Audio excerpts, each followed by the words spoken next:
Hey guys, it's CWillyHD here, and welcome back to another episode of Game Breakers. This time we're going to look at one of my favorite games of all time, Super Mario Sunshine. The game has a lot of glitches from out of bounds, walking underwater, skips, and a whole lot more, so let's just get into them.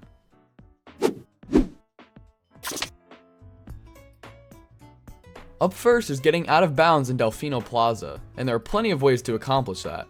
You can pull these off with Mario alone, but Yoshi makes things a lot easier. So find the fruit he wants to unlock him and take him over to the spot behind the first building. You want to run and spin jump at the space in between the roof and the side of the wall. If you had the right height, you'll clip inside. When doing this out of bounds method, you can land in the sewers instead. If this happens, just start over and try and move around that area next time. If you don't land in the sewers, you'll fall down to an area below Delfino Plaza. Once down here, you need to repeatedly jump to avoid death. Not jumping as much as you can will cause you to die. Before we get into the uses for this glitch, I want to show you two other ways you can do this if that one's not cutting it for you. Go to the front left side of the building we were just at and spin jump at the same gap we did last time. You'll clip through and land below level again, so continue jumping to stay alive. Finally, the easiest of the three, in this area with the fruit stands, run diagonal like this along the wall. When you reach this pole extruding from the wall, you should clip through. If the angle wasn't right, you can just turn around and try again. So now that we're out of bounds with Yoshi, there's a useful thing we can do. Using any of the out of bounds tricks I just showed, when you land on the bottom, hop your way over to where the ocean would be. When you believe you're there, either double or triple jump to gain enough height to land on the ocean floor. Now you're free to run around wherever you want under here. You can also take Yoshi up to the island where the lily pad ride level is and spray off the barrier blocking you. Performing this glitch can also help skip having to ride the boats around, saving a bunch of time and frustration. If you want another way to walk underwater, this one you can do with just Mario. Go behind the shine gate and into this pool of water. Swim up against this fence and repeatedly press B. You'll begin to swim down, bonk off the side, and fall through. Once again, you can land in the sewers, but after a couple of tries, you'll land underneath the shine gate and can run around freely. There are random invisible hills, and you can still run into the boat's collision for some reason. Regardless of which method you use, this glitch is pretty easy to do and can just be fun running around down here. Next is a glitch that unloads a lot of the textures in Delfino Plaza. Pick up the rocket nozzle and go over to the boathouse. Stand outside of it up against the wall and on the right side of the door frame.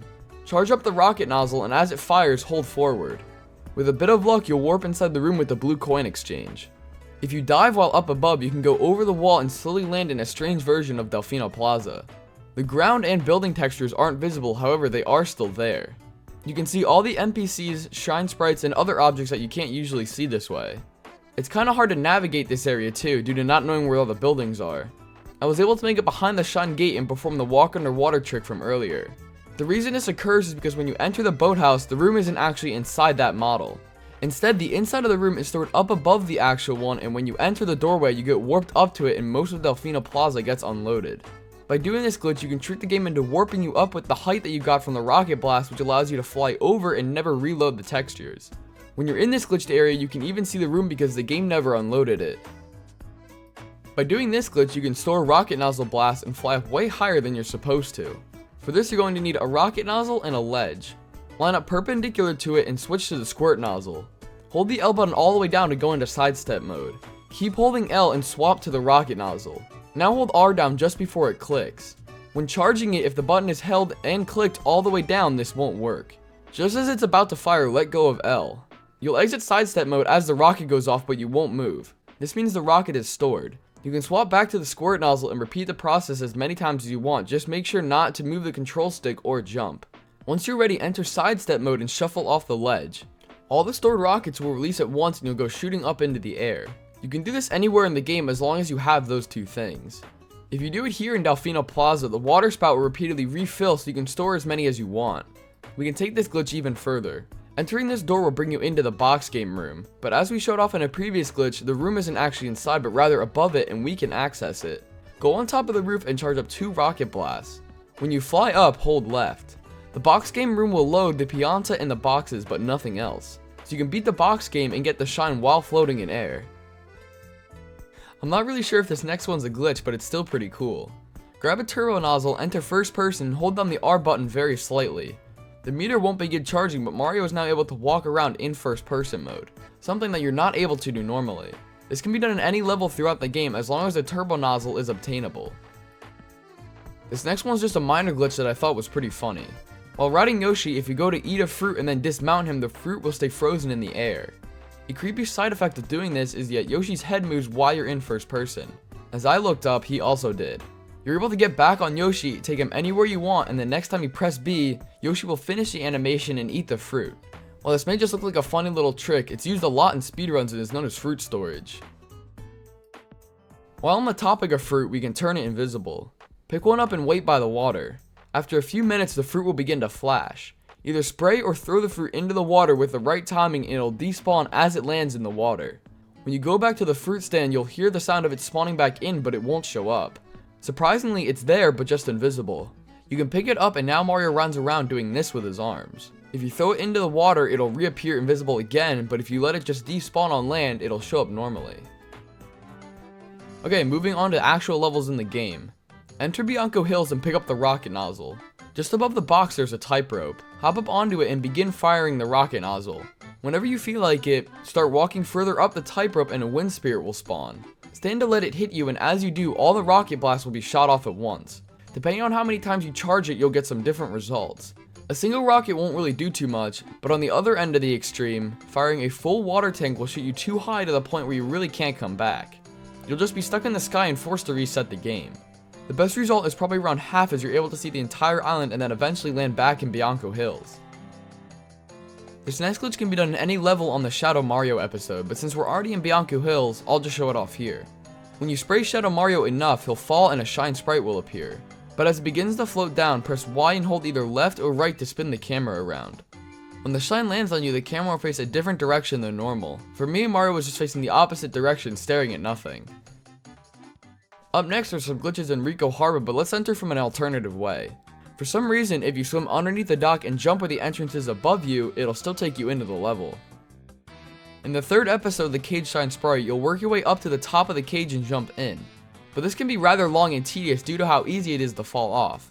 Luckily, there's another way to reach the shine in a lot less time. When you land in, go straight and onto the boat. To your right there is a moving crane. Hover over to it and spin jump off of it. Just as Mario goes below the bottom of the cage, begin hovering. If timed correctly, you'll grab onto the underside, flip up, and grab the shine. Just like Delfino Plaza, we can walk around underwater in Ricco Harbor. In the town area, go under this moving crane. Get as close to the edge as you can, and when the crane is lowered all the way, spam the jump button. After a few seconds, Mario will fall through the ground and land in some water. From here, you can see the underside of the level, but be careful. If you swim too far in, you can warp far below the level and die. Swim slowly inwards and you'll be thrown down into the area where not jumping kills you. Quickly hop up and hover over to the bottom of the ocean and you'll now be walking underwater. You can explore the level from the angle that you're not usually able to. You can see the fish as they land back in the water and jump back out. I was even able to pull off the glitch with Yoshi, but it's a little harder. When you clip through, hold up on the control stick so you move back past where the water is and land below the level. When I hopped up, there was a low patch of water which caused me to move slower than normal. To exit the state, just get high enough to reach the top of the water.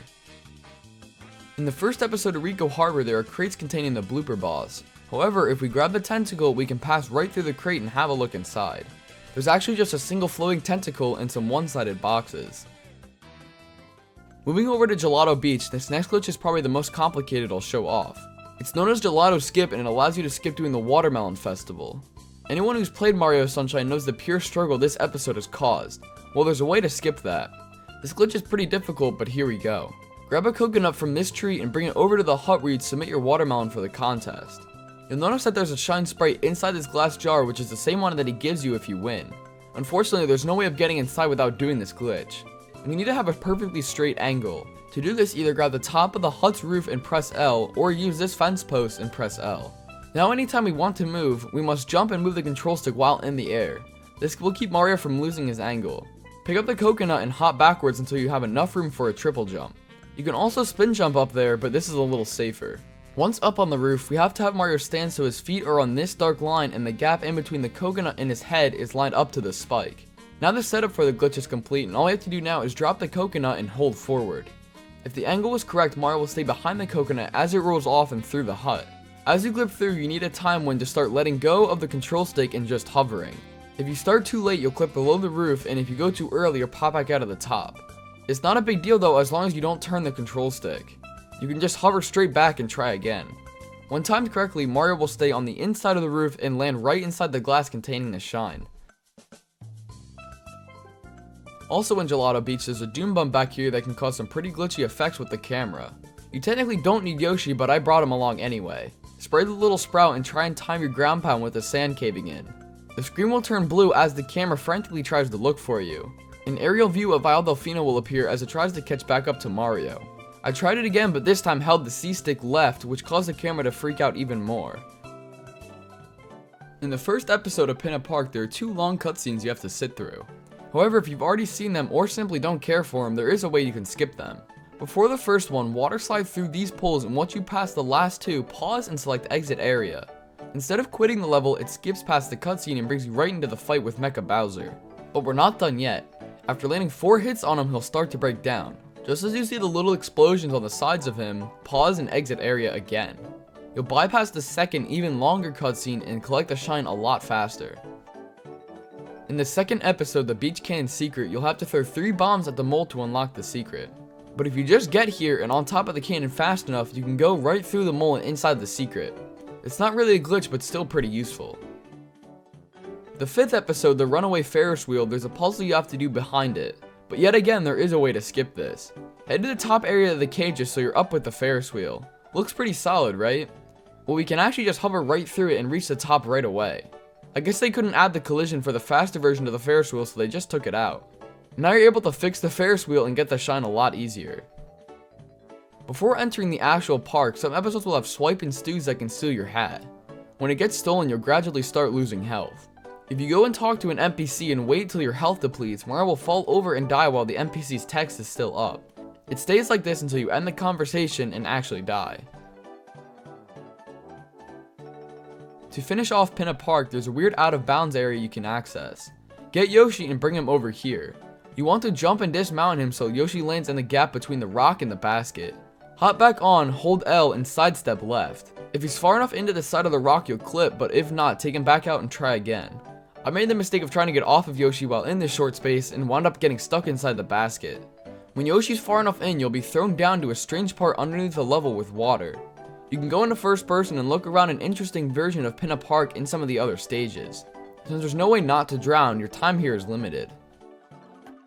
On to Serena Beach. In the 3rd episode, Mysterious Hotel Delfino, you'll have to navigate your way around the hotel rooms and up to the rafters to get into a pool area containing the shine. This task can be very long, especially if you don't know where you're going. I'm going to show you a lot easier way to get this shine. On the first floor of the hotel, there's a fruit stand. Grab the banana and bring it up to the pool area. Position yourself so Mario's back is all the way up against the wall. Hold the R button and then press A to perform a backflip. When you're at the peak of the jump, press B to throw the fruit, which will push you backwards just enough to hop over the wall and into the pool with the shine sprite. In the following episode, The Secret of Casino Delfino, head into the casino and over to the fountain. Get up on the side here and slide flip towards the wall. Wall kick off and start hovering over to the curtain. You should grab an invisible ledge, so pull yourself up. Have Mario turn to the left or right and start sidestepping inwards. You can go right past the wall and now fall right into the room behind the shine puzzle.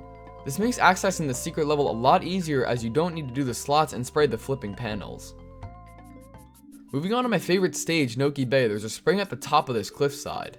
Pick it up and bring it to this corner here. You want to run and throw it just as you're about to run into the wall. When the spring expands, it'll push Mario through the wall and out of bounds. There are a few things we can do when this happens. Hover away from the spring and dive. You should land right in the room with the shine for the episode 2's The Boss of Tricky Ruins. You can also just allow yourself to fall and land in some water behind the stage. My personal favorite is walking underwater though. Grab the rocket nozzle and go back to the spring. When you clip, go past the water and you'll land below the level. Keep hopping over to the bottom of the ocean and rocket up to it. You're now yet again walking underwater. The view from here is pretty amazing. We can take this glitch further though. Go over to one of these pillars and rocket up to the top of it. You should now be swimming on that level. Head over to this cliffside and rocket up to the top. For some reason, this ground allows you to run around super fast. It may have something to do with it being the bottom of the water, but I'm really not sure. This also gives you a pretty cool view of the area past Noki Bay. I've already showcased this glitch, but the results in Noki Bay were just too good to pass up. I started the rocket storage glitch again and went about halfway on the tank. When I released it, I went up a lot higher than I expected. Even when I dove and went into first person, I was still flying upwards. I noticed that the whole Isle Delfino isn't even loaded in this level, but I did finally land back in Noki Bay after a few minutes. In the third episode of Pianta Village, the Goopy Inferno, Flood gets stolen from me, preventing from clearing out the flaming goop. This forces you to take a long and complicated route underneath the village, which is pretty difficult for me. However, there's obviously a way to skip this. Quickly cross the bridge, which will cause some wind spirits to spawn. Before they attack you, stand just at the edge of the goop. When you get hit by one, you'll have a second or two of invincibility, so jump dive over to this fence. Now it's just a matter of not falling off, as you need to navigate towards the platforms with Flood. This trick is a little difficult, but definitely beats having to go below. Still in Pianta Village, there's a way to get completely out of bounds. When you spawn in, go down to the mushrooms. There's no real consistent way to get the result that we want, because as most of the time you'll just die as soon as you hit the trunk of the tree. But what you're trying to do is jump off and aim for the stem of this mushroom. What we want is Mario to brush up against the side towards the bottom and then take damage. This is a good sign, so all that's left to do is wait and see if you pass through the death barrier. This glitch took me the longest amount of time to do, as there's no surefire way to actually get this to work. I've seen people even do it from different mushrooms and have the same results. I believe it's just a matter of taking damage as you land instead of just dying. Anyway, once down here, you can see Pianta Village from underneath and see some of the low-res versions of other stages. Since we're all the way down here and there are invisible walls everywhere, we can't just get back up into the level, let alone die. So your only option is to exit area. And in the final level of the game, Corona Mountain, you can swim around in the lava. These fish will fly out of the ground in hopes of attacking you, but they actually help. When you get hit by one, you're invincible for a second, so you can fall into the lava. During this time, you can swim down. Lava in this game is basically just water with a death barrier on top, so we can actually swim around under here all we want. Using this glitch, we can reach the end platform just by swimming. This can be a little hard, as you're going to need to get air pretty often. Whenever your air meter goes down, you'll also be invincible again, so quickly swim up, refill a couple bars, and go back down. If you're not fast enough, you will die. To get past the platform with the lava boat, swim to the right side and there will be a little gap you can swim through. Just as you lose another air bar, hop up onto the platform and you're all set. I personally like this glitch a lot, as I don't have to do the lava boat ride anymore, which is always a pain. While we're here, we can also use rocket storage to fly up and into the final fight faster. So those are all the glitches I have for today's episode. If you enjoyed, drop a like and subscribe. If you've been on my channel for a while now, you know I already covered this game already, but I wanted to redo some of the older ones simply because I just want to make them better. Also, I want to thank everybody for the amount of growth this channel has been having. We went from 800 to 3,000 in under a month, so seriously thank you. But for now, I'm gonna get up out of here. Thank you guys so much for watching, and as always, see ya!